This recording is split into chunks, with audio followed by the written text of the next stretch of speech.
Ernakulam വൈപ്പിനിൽ college വിദ്യാർത്ഥിയെ കാണാനില്ല എന്ന് പരാതി. വൈപ്പിൻ സ്വദേശി വില്യം മാക്സിനെയാണ് കാണാതായത്. ഇന്ന് രാവിലെ 10 മണിയോടെ യുവാവ് വീട്ടിൽ നിന്ന് ഇറങ്ങിപ്പോവുകയായിരുന്നു. മുളവുകാട് പോലീസ് അന്വേഷണം ആരംഭിച്ചിട്ടുണ്ട്. നിതിൻ സേവ്യർ ഉണ്ട് വിവരങ്ങൾ നൽകാനായി. നിതിൻ, ഈ വിദ്യാർത്ഥിയെ പറ്റി, വില്യം മാക്സിനെ പറ്റി ഏതെങ്കിലും തരത്തിലുള്ള വിവരം പോലീസിന് ലഭിച്ചിട്ടുണ്ടോ? ഇതുമായി ബന്ധപ്പെട്ട് എന്താണ് ശരിക്കും പോലീസ് പറയുന്നത്?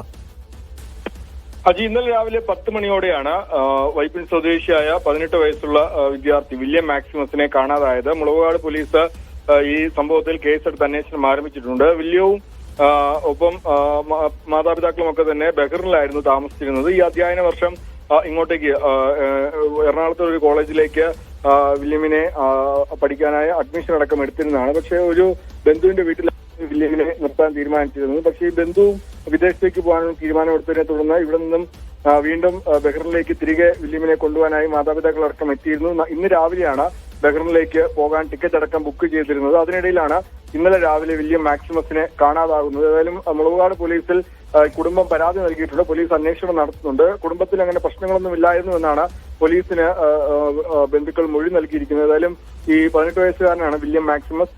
ഇയാളെ കാണാതെ സംഭവത്തിൽ പോലീസ് അന്വേഷണം നടത്തുന്നുണ്ട്. ശരി, നിതിൻ സേവ്യറാണ് വിവരങ്ങൾ നൽകിയത്.